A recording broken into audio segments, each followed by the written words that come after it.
Hi friends, welcome back to our YouTube channel. ಇವತ್ತಿನ ವಿಡಿಯೋದಲ್ಲಿ ಅವರೆಕಾಳು ಮಿಕ್ಸ್ಚರ್ ಹೇಗೆ ಮಾಡೋದನ್ನು ನೋಡೋಣ ಬನ್ನಿ. ಮೊದಲಿಗೆ ನಾನಿಲ್ಲಿ ಅವರೆಕಾಳನ್ನೆಲ್ಲ ನೆನೆಸಿಟ್ಟಿದ್ದೆ. ಅದನ್ನು ನಾನು ಇಸ್ಕೊಂಡು ಇಲ್ಲಿ ಈ ಥರ ರೆಡಿ ಮಾಡ್ಕೊತಾ ಇದ್ದೀನಿ. ಅದನ್ನು ನಾನು ಬೆಳಿಗ್ಗೆಲೇ ನೆನೆಸಿದ್ದೆ. ಈಗ ಆಲ್ರೆಡಿ ಸಂಜೆ ಆಗಿದೆ. ಅದನ್ನೆಲ್ಲ ನಾನು ರೆಡಿ ಮಾಡ್ತಾಯಿದ್ದೀನಿ.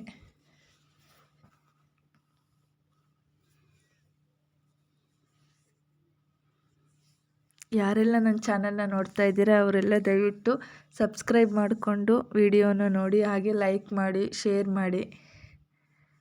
ಅವರೆಕಾಳು ಇಸ್ಕಿದ್ದಾಯಿತು. ಅದಕ್ಕೆ ಕೊಬ್ಬರಿನ ಚಿಕ್ಕ ಚಿಕ್ಕದಾಗಿ ಹೆಚ್ಕೊತಾ ಇದ್ದೀನಿ.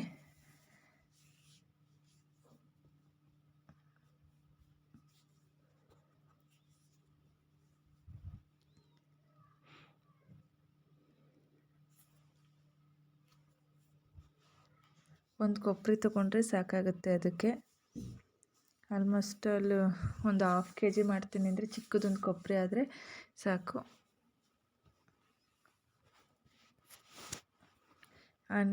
ಇಚ್ಕಿದ ಅವರೆಕಾಳನ್ನು ಸಹ ನಾನು ಹಾಕಿ ಸ್ವಲ್ಪ ಡ್ರೈ ಮಾಡ್ತಾಯಿದ್ದೀನಿ. ಇಲ್ಲಾಂದರೆ ಎಣ್ಣೆಗೆ ಹಾಕಿದಾಗ ಅದೆಲ್ಲ ಸಿಡಿಯುತ್ತೆ ಅಂತ ಹೇಳ್ಬಿಟ್ಟು ಒಂದು ಬಟ್ಟೆಗೆ ಹಾಕಿ ಅದನ್ನು ಸ್ವಲ್ಪ ಟೈಮು ಡ್ರೈ ಮಾಡಬೇಕು. ಇಲ್ಲಿ ನೋಡಿ, ನಾನು ಹೆಚ್ಕೊಂಡಿರ್ತಕ್ಕಂಥ ಕೊಬ್ಬರಿ, ಒಂದೆರಡು ಗೆಡ್ಡೆಯಷ್ಟು ಬೆಳ್ಳುಳ್ಳಿ ತೊಗೊಂಡಿದ್ದೀನಿ, ಸ್ವಲ್ಪ ಕಡಲೆಬೀಜ, ಹಾಗೆ ಸ್ವಲ್ಪ ಹುರಿಗಡಲೆನೂ ಸಹ ತೊಗೊಂಡಿದ್ದೀನಿ. ಇಲ್ಲಿ ಒಂದು ಬಾಣಲಿಲಿ ನಾನು ಎಣ್ಣೆನ ಕಾಯ್ಲಿಕ್ಕೆ ಇಟ್ಟಿದ್ದೀನಿ. ಅದನ್ನೆಲ್ಲ ನಾನಿವಾಗ ಕರ್ಕೊತೀನಿ.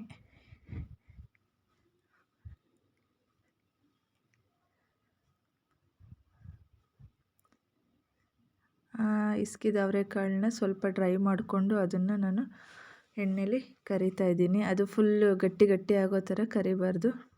ಒಂದು ಸೈಡ್ ಆಲ್ರೆಡಿ ನಾನು ಕಡಲೆಬೀಜ, ಕೊಬ್ಬರಿ ಮತ್ತು ಬೆಳ್ಳುಳ್ಳಿ ಎಲ್ಲವನ್ನೂ ನಾನು ಕರೆದಿಟ್ಟಿದ್ದೀನಿ.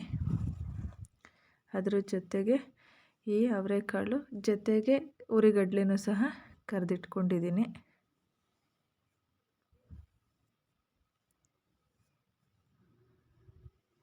ಈಗ ನೋಡಿ, ಅವರೆಕಾಳು ಸಹ ಕರೆದಿಟ್ಕೊಂಡಾಯಿತು.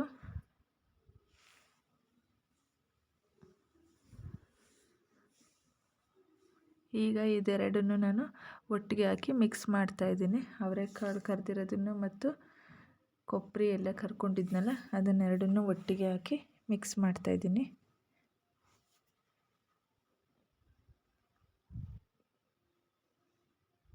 ಇದಕ್ಕೆ ಸ್ವಲ್ಪ ಉಪ್ಪು ಮತ್ತು ಖಾರದ ಪುಡಿನ ಮಿಕ್ಸ್ ಮಾಡಿಕೊಂಡ್ರೆ ಸ್ವಲ್ಪ ಖಾರ ಬೇಕನ್ನೋರಿಗೆ ಸರಿ ಅನಿಸುತ್ತೆ. ನೋಡಿ, ಇದಕ್ಕೆ ಸ್ವಲ್ಪ ಉಪ್ಪು ಹಾಕ್ಕೊತಿದ್ದೀನಿ.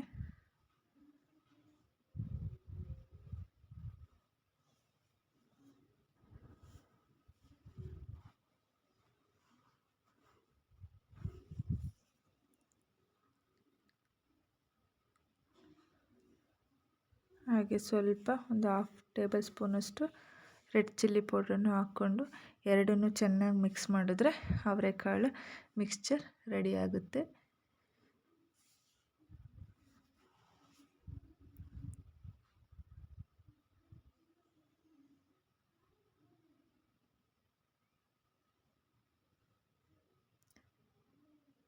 ಅಟ್ಲೀಸ್ಟ್ ಸಂಜೆ ಟೈಮು ಸ್ನ್ಯಾಕ್ಸಾಗಿ ತಿನ್ಲಿಕ್ಕೆ ಚೆನ್ನಾಗಿರುತ್ತೆ.